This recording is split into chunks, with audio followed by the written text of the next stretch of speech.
마태복음 28장 18절에서 마태복음 28장 19절에서 20절까지의 말씀 우리 한 목소리로 함께 봉독합니다. 그러므로 너희는 가서 모든 민족을 제자로 삼아 아버지와 아들과 성령의 이름으로 세례를 베풀고 내가 너희에게 분부한 모든 것을 가르쳐 지키게 하라. 볼지어다 내가 세상 끝날까지 너희와 항상 함께 있으리라 하시니라. 아멘. 자, 계속해서 우리 신앙의 기초에 대해서 말씀을 나눴습니다. 오늘이 마지막입니다. 드디어 이제 교회가 하는 중요한 일은 과연 무엇입니까? 교회는 뭘 하는 데인가? 라는 것이죠. 오늘 이 말씀에 본문의 말씀에 보면은요 5개의 동사가 나옵니다. 어떤 것이 나오냐면요 우리 화면을 보시면은 이렇게 나옵니다. 5개가 노란색으로 표시된 겁니다. 가서 제자를 삼아 세례를 주고 가르쳐 지키게 하라. 한국 보고 번역에는 이렇게 되어 있습니다. 너희가 가서 내가 모든 민족을 너희는 가서 모든 민족을 제자로 삼아서 아버지와 아들과 성령의 이름으로 세례를 베풀고 내가 너희에게 분부한 모든 것을 가르쳐 지키게 하라. 이렇게 말씀을 합니다. 근데 이거를 헬라어 원문으로 보면은 어떻게 되어 있는가 하면요. 제자 삼으라가 본동사입니다. 그래서 제자를 삼으라. 근데 이 제자를 삼기 위해서 어떻게 해야 되는가? 너희는 가라. 제자를 삼기 위해서 세례를 주라. 제자를 삼기 위해서 가르치라. 제자를 삼기 위해서 지키게 하라. 이렇게 되어 있습니다. 그래서 원래 헬라어의 번역은 우리 헬라의 번역은 그렇게 되어 있는 것이죠. 이 모든 것들이 제자를 삼으라는 이거에 맞춰서 나머지 행동을 우리에게 명령하고 계십니다. 그래서 우리는 이 삶의 교회는요 제자를 삼는 그런 역할을 하는 것이죠. 그래서 그 제자를 삼기 위해서 가고 세례를 주고 가르치고 지키게 하고 이제 이 일들을 하는 겁니다. 먼저 가라라는 말씀은요 복음을 전하라는 겁니다. 제자를 삼으라는 말씀은 제자를 만들라는 것이죠. 이 교회가 하는 가장 중요한 일은 예수님의 제자를 만들어내는 겁니다. 제자를 만들기 위해서 우선 사람이 필요하죠. 제자로 만들 사람을 만나기 위해서는 가야 됩니다. 만난 그 사람에게 너 예수님의 제자가 되시오. 그러면은 이 사람 뭔가 그럴 겁니다. 그럼 우리는 가가지고 뭘 해야 되는가? 복음을 전해야죠. 복음을 전해서 그 사람이 받아들일 수 있도록 해야 되는 겁니다. 누군가에게 이 복음을 들고 갈 때에는 마음속에 예수님의 사랑, 내가 받은 예수님의 사랑, 그 사랑의 마음을 가지고 가는 겁니다. 그리고 그에게 나눠주는 것이죠. 그리스도가 내 안에 계시기에 불안함이 아니라 평안한 마음을 가지고 이 복음을 들고 가는 겁니다. 예수님을 전하려면 그만큼 희생이 따릅니다. 헌신이 필요하죠. 그냥 야 교회 갈래? 교회 가자. 드뭅니다. 굉장히 밀당을 해야 되고 뭔가 막 선물도 때로는 줘야 되고 때로는 뭔가 내가 아쉬움을 그래도 손해도 봐야 되고 막 그렇습니다. 그리고 가서 해줄 말이 있어야 되는 거죠. 가서 단순히 야 너 예수 믿어 복 받아 이렇게 해버리면은 나중에 어떻게 되는가 하면요 그 사람이 예수님 믿고 어려움이 닥칠 때에 할 말이 없습니다. 야 예수 믿으면 복 받는다면서 예수 믿으면 잘 된다면서 예수 믿으면 건강해진다면서 근데 이런 일들이 닥치면은 이게 해줄 말이 없다는 것이죠. 예수님을 전하려고 하면 우리가 그만큼 희생이 따라야 되는데 이 예수님 믿고 복 받는 것은 두 번째 문제입니다.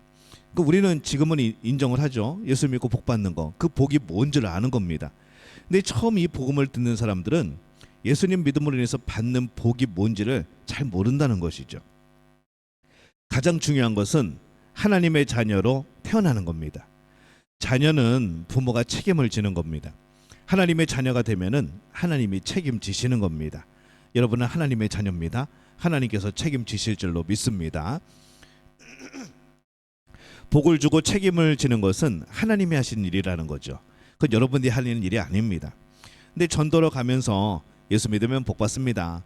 뭐 그냥 스쳐 지나가면서 뭐 나눠주면서 예수 믿으세요 복 받아요 그럴 수는 있겠지만은 정말 그렇게 한다 그러면은 이 중요한 알맹이는 빼먹고 전하는 것이죠. 전도의 핵심은요, 생명을 전하는 겁니다. 따라해 볼까요? 전도의 핵심은 생명을 전하는 것이다. 이 내용을 전하는 거죠. 예수님은 여러분을 위해 십자가에 못 박혀 돌아가셨고 3일 만에 다시 살아나셨는데, 그 이유는 당신의 죄를 사하시고 여러분에게 영원한 생명을 주시기 위함입니다. 이게 복음입니다. 이 사실을 전하는 것이 복음을 전하는 것이고, 이와 같이 전도하기 위해서는 먼저 가야 되는 것이죠. 그냥 나 혼자 이야기하고 있으면 안 되는 거죠. 만나야 되고 가야 되는 겁니다. 그 다음에 이제 예수님을 믿어서 교회를 나오기 시작합니다. 이제 세례를 받게 되어지죠. 제자를 삼기 위해서 세례를 주는 겁니다. 이 말씀을 생각해 보면은 세례는 무엇과 같은가? 결혼식과 같은 겁니다. 예수님을 믿고 세례를 받지 않으면은 마치 결혼 예식을 안 올린 것 같은 이제 그런 상황처럼 되어지는 것이죠. 예수님을 나의 구주로 구원자로 고백하는 순간에 우리는 영적으로 세례를 받습니다. 예수님을 믿는 사람이 되었지만은 사람들이 볼 때에 공식적으로 모든 사람 앞에서 나는 예수님을 믿습니다 하고 선언하고 공포하는 것이 필요하다는 것이죠. 세례는 굉장히 중요한 의미를 갖습니다. 세례를 받음과 동시에 우리의 마음이 달라집니다. 결혼식을 올리고 나면은 이 서로의 바라보는 눈빛이 달라지죠. 사랑해서 결혼했지만은 결혼하고 나면은 이제 진짜 우리는 부부다라고 우리는 이제 그렇게 서로를 보게 됩니다. 세례를 받음과 동시에 우리는 예수 그리스도에 대한 나의 사랑의 표현이 달라지는 겁니다. 사람들이 근데 결혼할 때 완벽한 남자, 완벽한 여자이기 때문에 결혼하는 게 아니죠. 만약 그렇다면은 결혼 후에 싸울 일이 하나도 없을 겁니다. 우리 성도들은 다 완벽한 분들이 있어서 아마 우리 결혼 생활하면서 한 번도 안 싸운 줄로 믿습니다. 안 계신가 보네요. 우리가 완벽하지 않다는 것이죠. 우리가 완전하지 않다는 것이죠. 그래서 우리는 늘 혼란스럽고 싸울 때도 있고 서로에게 맞춰가는 그런 것들이 필요합니다. 이 세례도 마찬가지입니다. 세례는요, 예수님 잘 믿는 사람이 받는 게 아닙니다. 예수님을 믿어보겠다고, 내가 예수님을 사랑하겠다고 마음의 결단을 하고 받는 게 세례라는 겁니다. 제자 훈련을 받고 사역 훈련을 받고 교회에서 열심히 봉사한다고 해서 우리가 그러면 완벽한 사람이 되어지는가? 신앙으로 완전한 존재가 되어지는가? 아닙니다. 우리는 이 세상을 떠나는 날까지 아무도 완전해질 사람은 없습니다. 사람들 앞에서 결혼했다는 걸 공포하고 남편이 되어가고 아내가 되어가는 것처럼 우리도 세례를 받고 예수님을 나의 구주로 입술로 고백하고 또 때로는 마음으로 고백하고 이제 그 죄된 나의 모습을 하나씩 하나씩 바꾸어 나가고 하나님이 기뻐하시는 모습으로 바꾸어 나가는 그 상황이 우리가 신앙생활이라고 하는 겁니다. 그래서 세례를 뒤로 미루는 것은요, 신앙생활을 더 열심히 달려갈 동력을 얻지 못하는 겁니다. 아직 문제가 해결되지 않은 게 있어도 괜찮습니다. 하나님의 자녀로 모든 사람 앞에서 공식적으로 드러내고 그 다음부터 하나하나 변화되어 가는 것이죠. 자, 그렇게 우리가 이제 세례를 받고 또 세례를 받기 이전에도 이제 예배를 또 드리게 됩니다. 예배는 하나님 앞에 드리는 것이죠. 목사가 지켜보고 있기 때문에 나오는 게 아닙니다. 유명한 스펄전 목사님은 이렇게 말합니다. 예배에 실패하면 생활 전부에 실패한다. 그 다음 자막에 있어요. 이렇게 얘기를 했습니다. 예배가 그만큼 중요하다는 것이죠. 주일 예배에서 은혜를 받아야 한 주간 삶을 승리의 삶으로 이끌 수 있습니다. 근데 그것도 좀 문제가 있죠. 우리가 주일에 한 번 만나서 그렇게 말씀 듣고 그것으로 일주일 내내 우리가 살아갈 수 있을까? 우리가 변화를 얻을 수 있을까? 생각을 해보면요, 우리는 주일 말씀을 가지고 일주일 내내 묵상하며 살아가야 됩니다. 그 말씀을 새기고 내가 이 말씀을 듣고 무엇을 해야 될까? 어떤 면들을 돌이켜서 내가 변화되어야 될까? 그리고 한 주간 동안 적용해야 되는 겁니다. 그냥 주일날 듣고 오늘 말씀 은혜로웠네, 오늘 말씀 기억해야지, 그리고 그냥 끝나버리면은 아무런 일도 일어나지 않습니다. 우리가 그 말씀을 기억하며 매일매일 내 삶에 적용시켜 나가야 하는 것이죠. 그래야 변화가 되어지고 그 말씀의 능력을 경험하게 되어집니다. 그 첫 번째가 뭔가? 예배에 있어서요, 시간 지키는 겁니다. 옛날에 지금도 이제 하긴 하는데 나라에서 조찬 기도회를 합니다. 조찬 기도회를 하면은 기도회 시작 한참 전에 사람들이 들어오기 시작하죠. 보통 1시간, 1시간 반, 2시간 먼저 입장을 시킵니다. 왜 그런가 하면요, 다 몸 수색을 합니다. 다 대보고 해보고 신원 확인하고 그런 과정이 있어서 그 수많은 사람들이 들어오려고 하면은 그만큼 시간이 필요한 거죠.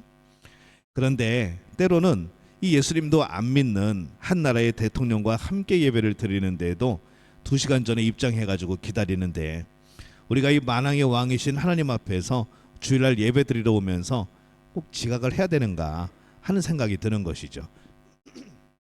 사람들은요, 눈에 보이는 사람은 겁을 내면서 이 보이지 않는 하나님에 대해서는 두려운 마음을 가지지 못할 때가 참 많습니다. 그래서 하나님은 우리를 오늘도 일찍 만나기를 원하십니다. 적어도 예배 시간 전에 들어와서 예배들을 준비하면서 이 앞에서 설교하는 담임 목사 위해서도 기도를 해주시고, 오늘 담임 목사 설교할 때 버벅대지 않게 하여 주옵소서, 엉뚱한 소리 안 하게 도와주옵소서, 저기 설교하다가 넘어지지 않게 도와주옵소서 기도할 필요가 있는 것이죠. 또 오늘 성가대 또 찬양 들으면서도 은혜가 되게 하여 주옵소서. 오늘 장로님 대표기도, 권사님 대표기도 할 때에도 하나님 내가 은혜 받게 하여 주옵소서. 이제 우리가 그런 예배를 위한 기도가 필요한 겁니다. 예배가 시작되면은 예배에 집중해야 됩니다. 찬양 부를 때도 우리의 찬양은요, 곡조가 있는 기도입니다. 대표기도 인도는 예배에 참석한 모든 사람, 우리 공동체를 대표하여서 하나님께 기도하는 것이죠. 그래서 대표기도라고 저는 가끔 표현하지 않고 어떻게 표현하냐면은 기도 인도라고 표현을 합니다. 우리가 개인적으로 할 수 있는 기도가 있지만은 우리 믿음의 공동체를 기도를 인도해 나가는 것, 하나님 앞으로 인도해 나가는 것. 그래서 기도 인도. 대표기도 하시겠습니다. 기도 인도 하시겠습니다. 이게 살짝 다른 의미가 되어지는 거죠. 그 기도에 나의 마음을 담는 겁니다. 앞에서 권사님, 장로님 대표 기도 인도할 때에 마음에 와닿는 그런 마음 기도의 내용이 있으면 아멘으로 같이 화답하기도 하고, 그 기도에 나의 마음을 담는 거죠. 성가대 찬양할 때도 마찬가지입니다. 성가대 찬양의 가사를 생각하면서 거기에 나의 마음을 담는 겁니다. 오늘 성가대 누가 틀리네, 누가 잘하네, 누구 목소리가 삐져나오네, 막 그런 것 하지 마시고 그 가사에, 그 곡조에 나의 마음을 담아서 하나님께 함께 올려드리는 거죠. 자, 이제 헌금 시간이 되면요, 사람들이 또 한 번 시험이 찾아옵니다. 어떤 분들은 이제 부인이 맨날 교회 가자고 그래서 할 수 없이 따라 나왔는데 드디어 이 헌금 시간이 등장을 합니다. 그러면은 가끔 그런 분들 계십니다. 내가 이래서 교회 나오기 싫다고 그런 거야, 그럽니다. 어떤 초신자는 그렇게 얘기합니다. 교회에서 돈 안 거두면 안 됩니까? 헌금은요, 회비가 아닙니다. 오늘 여러분 뭐 연극 보러 오신 것도 아니고 극장에 영화 보러 온 것도 아니고 들으면서 입장료 내는 게 아니라는 거죠. 하나님 앞에 드리는 감사의 표현이고 예물입니다. 소중한 사람에게 뭔가를 주고 싶은 마음, 부모의 생신이나 중요한 날에 부모님께 뭔가를 드리는 마음, 이제 그런 마음으로 드리는 것이 헌금이라는 겁니다. 그래서 헌금은요, 마음의 자세가 중요합니다. 예수님께서는 부자가 내는 많은 돈보다 이 과부가 드린 동전 2개를 내는 것을 더 중요하게 생각을 하셨습니다. 가난한 중에 생활비 전부를 주님 앞에 드렸기 때문에 주님은 그걸 성경에 기록해 놓으셨죠. 그래서 2000년이 넘는 이 순간 동안 계속해서 그 여인은 칭찬받고 있는 겁니다. 모든 세대의 모든 사람들이 그 과부의 이야기를 듣고 보게 하신 거죠. 혹시 제가 강단에서 설교할 때 헌금에 대한 설교를 해도 거의 안 합니다. 자, 지금까지 제가 헌금 설교 들어보신 분 기억 안 나죠? 모르겠는 게 아니라 기억이 안 나는 거죠.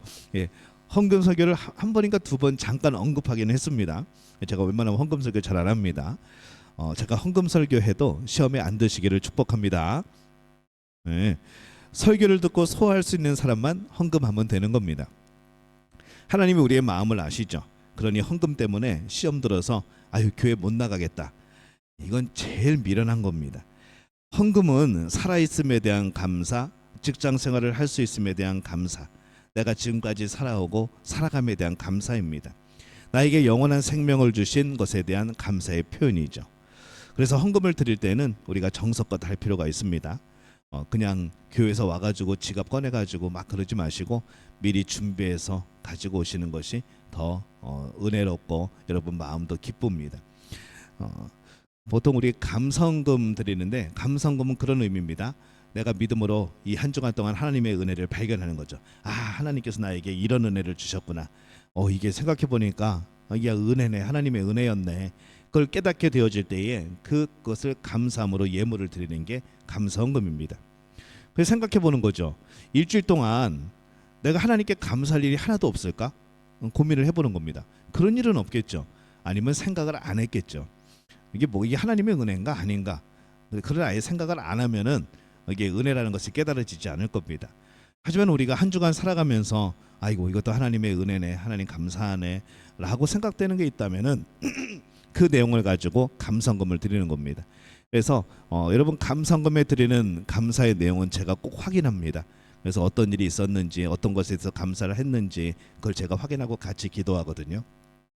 그래서 이 감성금에 대한 여러분이 그런 마음을 두시고 또 열심히 또 하셨으면 좋겠습니다. 나온 김에 다 얘기합시다. 가끔 절기가 올 때 있잖아요. 부활절 막 그런 거 올 때 그때 특이한 게 있습니다. 감성금이 없습니다. 거의 없습니다. 그리고 절기 헌금을 내시는 거죠. 어떻게 된 건가 하면요. 우리의 헌금의 총액은 정해져 있다는 거죠. 총액은 정해져 있고 절기 때는 감성금을 생략하고 감성금에 들어갈 금액을 이제 절기 헌금에다 집어넣는 겁니다. 그러고 나서 그냥 끝나는 거죠. 근데 그렇게 하면 안 됩니다. 감성금은 감사한 내용이고 절기헌금은 절기헌금입니다. 그런 것에서 분리를 하시고 한 주머니 안에서 이쪽에 넣었다 저쪽에 넣었다 그렇게 하게 되면은 이게 우리의 신앙 성장하지 않습니다. 그래서 내가 감사한 부분에 대하여서 내가 하나님 앞에 드리는 예물에 대한 특별한 제목이나 주제 앞에서 날마다 따로따로 드리는 것이 필요한 것이죠. 표정들이 안 좋습니다. 자, 자 이런 예화가 있습니다. 어떤 분이 사업을 하시는데 이제 11조에 대한 고민을 얘기하시죠. 한 달에 1,000만 원에서 11조를 내는 것은 그래도 할만했답니다. 1,000만 원에서 11조 내면 얼마일까요? 100만 원. 한 달에 11조 100만 원 드리는 거죠. 근데 이 양반이 잘 됐어요. 뭐가 잘 돼가지고 사업이 잘 돼가지고 이게 한 달에 5천만 원씩 들어오는 겁니다. 그러면 11조가 얼마입니까? 500만 원. 이 500만 원이 되니까 이분이 이게 조금 이제 이게 아까워지기 시작하는 거죠. 야, 이 돈이면 뭘 할 수 있을 텐데. 야, 요거면은 뭘 살 수 있을 텐데. 막 이런 생각이 드니까 이 아까운 마음에 11조를 하기가 정말 어려워집니다. 그래서 목사님을 찾아온 겁니다. 목사님, 이 11조 좀 깎으면 안 되겠습니까? 이게 너무 이게 부담스럽고 큰 돈 같아서 진짜 이거 참 내기가 어렵습니다. 목사님은 11조는 제가 받는 게 아니니까 저한테 말씀하지 마시고 하나님한테 깎아달라고 그러십시오 라고 이제 말을 합니다. 그리고 목사님이 이런 기도를 합니다. 하나님, 이 집사님이 1,000만 원에서 11조 하는 그 정도의 수준이면은 감사함으로 할 수 있을 것 같다고 합니다. 5천만 원 이상이 되니까 이 아까운 마음이 들어서 자꾸 시험에 드니까 하나님 11조를 매달 100만 원씩만 할 수 있게 이 5천만 원의 수입이 아닌 1,000만 원 수입으로 줄여주시기를 바랍니다. 그렇게 기도를 하는 거죠. 그랬더니 그 집사님이 아멘 하려고 하기 전에 목사님 잠깐만요. 잠깐만요. 그러면서 잠깐 목사님 11조를 그냥 5천만 원에 살 수 있게 다시 기도 바꿔주세요 라고 얘기를 했답니다. 예배 시간에 헌금 드릴 때 우리의 마음 자세가 중요한 것이죠. 축도는 왜 하는가? 헌금이 끝나고 난 다음에 뭐 이제 여러 가지 기도를 하고 말씀도 전하고 이제 축도를 합니다. 이 모든 것이 그렇듯이요. 처음 시작이 중요하고 마무리가 중요합니다. 이 마지막에 제가 축도를 하는 것은 모든 예배를 통하여서 하나님께서 영광을 받으시고 우리가 삶으로 돌아갈 때에 우리에게 복을 주시도록 빌어주는 그러한 기도입니다. 축복기도 목사만 할 수 있는 게 있어요. 뭐냐면은 축복기도, 안수기도, 그다음에 세례 주는 거, 성만찬 진행하는 거, 요거는 목사만 할 수 있습니다. 그 목사 안수를 받을 때 그 라이센스를 줘요. 이제 그걸 이제 기도를 해줍니다. 그래서 이제 목사들만 할 수 있는 그런 건데, 그래서 축도는요 되게 중요합니다. 가끔 축도 전에 이렇게 가시는 분들이 계신데 이 마무리를 짓고 가셔야 됩니다. 도장 꼭 찍고 가셔야 되는 겁니다. 그래서 가끔가다 우리 여전도 회원들 우리 뭐 이제 좀 식당에서 바쁠 때가 있어요. 뭐 행사가 있다거나 아니면 조금 손발 미리 준비해둘 음식이 있을 때 미리 내려가시는데 웬만하면 안 그랬으면 좋겠습니다. 끝까지 축도까지 받으시고 그리고 내려가셔도 충분할 것 같아요. 그리고 성도님들은 그걸 생각하시고 조금 더 기다려 주시면은 식사하실 때 기다려 주시면은 우리 여전도 회원들도 봉사하는 기관들도 축복기도까지 받을 수 있도록 그렇게 좀 해주시면 좋겠습니다. 이 복을 받고 후주 소리가 들리면은 잠깐 우리는 뭘 해야 되는가? 축원하옵나이다. 아멘. 그 다음에 우리가 해야 될 게 있습니다. 오늘 말씀을 떠올리는 것이죠. 그 다음에 한 주간 내가 하나님 말씀 따라서 승리하는 삶이 되게 도와주옵소서. 이 말씀이 나의 마음에 새겨져서 내가 이 말씀 붙들고 한 주간 동안 놀라운 변화를 이루게 하여 주옵소서. 그렇게 기도해야 되는 겁니다. 그러면 이제 완전한 예배가 되어지는 것이죠. 또 교회가 하는 훈련 중에 가장 중요한 것은요, 교육과 훈련입니다. 교회는 훈련된 사람을 이어서 반드시 봉사의 삶을 살아가게 하는 거죠. 재생산의 능력을 갖추는 겁니다. 새가족 모임에서 교육을 받는 것처럼 이 새가족 교육을 마치면은 다른 또 교육의 기회들이 기다리고 있죠. 우리 교회는 성경 공부 그렇게 많이 하지 않는 편입니다. 그래서 성경 공부할 때요, 여러분 기를 쓰고 달려 드셔야 됩니다. 이게 다른 기회에 또 할 수가 없는 상황입니다. 그래서 어디 성경 공부한다 그러면은 만사를 제쳐놓고 일단 무조건 신청하시고 참여하셔야 되는 겁니다. 그냥 주일날 예배 드리는 것으로 끝나는 것이 아니라 그 외에 주일날 설교로서 하지 못하는 내용들이 성경 공부 가운데서 진행이 되어지거든요. 그래서 성경 공부 통해서 좀 더 신앙의 성숙함을 이루고 설교 때 다루지 못한 내용들에 대해서 우리가 더욱더 깊이 알아갈 필요가 있습니다. 교육을 받으면서 성도로서 다른 사람을 위해서 또 아름답게 섬기는 봉사자가 되어야 되는 거죠. 그래서 교회가 평신도 훈련으로 계속 다져지면 다져질수록 건강해지고 또 어떤 사람들이 들어와도 그 사람을 품을 수 있는 그릇이 되어지는 겁니다. 우리 교회의 특징은요, 우리는 잘 모릅니다. 근데 새로 오시는 분들은 우리 교회가 따뜻하다고 그래요. 저도 잘 모르겠어요. 왜 따뜻하다고 느껴지는지. 하여튼 그분들은 다른 데 다 갔다 오신 분들이니까 이 교회도 갔다 와보고 저 교회도 갔다 와보고 어느 교회 갈까 그랬는데 믿음교회 와가지고 하시는 말씀이 참 따뜻하답니다. 이제 우리가 이걸 알았으니까, 우리의 무기를 알았으니까 우리는 어떻게 될까요? 무기를 갈고 닦아야죠. 기름칠하고 때 빼고 광내고, 그래서 잘 써야죠. 자, 앞으로는 더 따뜻하게 하시기 바랍니다. 새 가족 오면은 뭐 저 사람 누구야 그러고 우리끼리 쑥닥거리지 말고 가서 인사하고 가서 필요한 거 없는지 물어보고 뭘 도와드릴지 물어보고 좀 따뜻하게.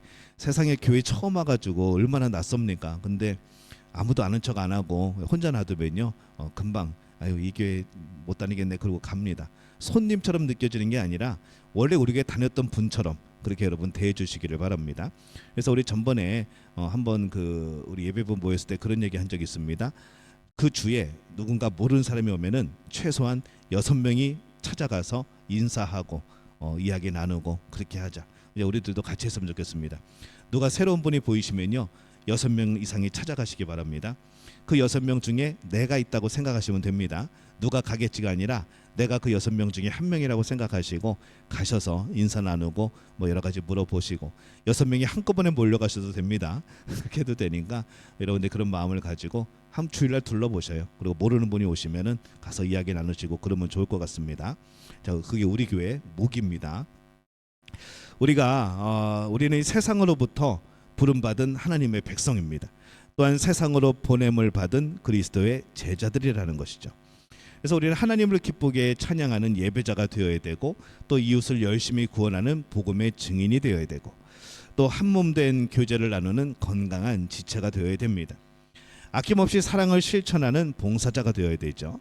그래서 배움을 통해서 그리스도를 본받는 성숙한 성도가 되어야 됩니다. 우리 교회 비전을 보면요 이겁니다. 예수 그리스도를 인하여 살게 하는 교회, 예수 그리스도와 함께 살게 하는 교회, 예수 그리스도를 위하여 살게 하는 교회. 무조건 예수님과 함께 모든 것을 하는 그런 사람으로 만들어가는 것이 우리 교회 비전이고요. 이쪽에 보시면요 목표가 있습니다. 예배의 삶, 삶의 회복, 말씀으로 세워지는 신앙, 복음을 전하는 일꾼. 이 목표와 이런 비전은요 그냥 만들어지는 게 아니고 교회가 기본적으로 해야 될 일을 가지고 저렇게 표현을 하는 겁니다. 그리고 여러분 주보에 보시면요, 우리의 사명을 선언하는 선언문이 있습니다. 또 우리의 신앙생활의 가치가 무엇인가를 하는 그 선언문들이 있습니다. 거기 보면은 몇 가지가 쭉 나옵니다. 예배, 선교, 봉사, 섬김, 교육 이런 것들이 나오는데, 이게 뭔가 하면요, 교회가 해야 되는 일들입니다. 교회라면 당연히 해야 되는 균형 일들. 그래서 그것을 행하는 것이 교회고요. 그러면 교회들마다 강조점이 달라요. 어느 교회는 굉장히 어린이 교회학교 교육을 잘합니다. 그게 특화되어 있는 교회들이 있어요. 근데 다른 거는 잘 못해요. 어떤 교회들은 선교는 기가 막히게 합니다. 근데 다른 거는 잘 못해요. 어떤 교회는 제자 훈련이 막 좋은 교회들이 있어요. 다른 거는 잘 못해요. 그렇습니다. 그래서 자기만 잘하는 뭐 한 가지를 잘하는 그런 교회들이 있습니다. 이 교회의 특색인 것이죠. 그래서 우리는 과연 뭘 잘할 수 있을까? 우리는 뭘 잘하는가? 우리는 이런 것들을 좀 생각해 볼 필요가 있는 것이죠. 그것이 그 교회의 사명이고 하나님이 주신 특별한 그런 은사입니다. 더 넓게 보면요, 교단도 그렇습니다. 교단도 자기들이 주장하는 게 조금씩 달라요. 물론 무조건 다 예수님을 향하고 있는데 그 예수님을 어떻게 섬길 것인가, 이거에 대해서 조금씩 다릅니다. 강조하는 것이. 어떤 교단은 말씀을 강조를 하고, 어떤 교단들은 은사를 강조를 하고, 어떤 교단들은 그런 사회봉사나 섬김을 강조를 하고, 교단들이 조금씩 다릅니다. 그래서 그런 면들을 보면은 어떤 생각이 드는가, 이게 나름대로의 참 매력이 있다라는 생각이 드는 것이죠.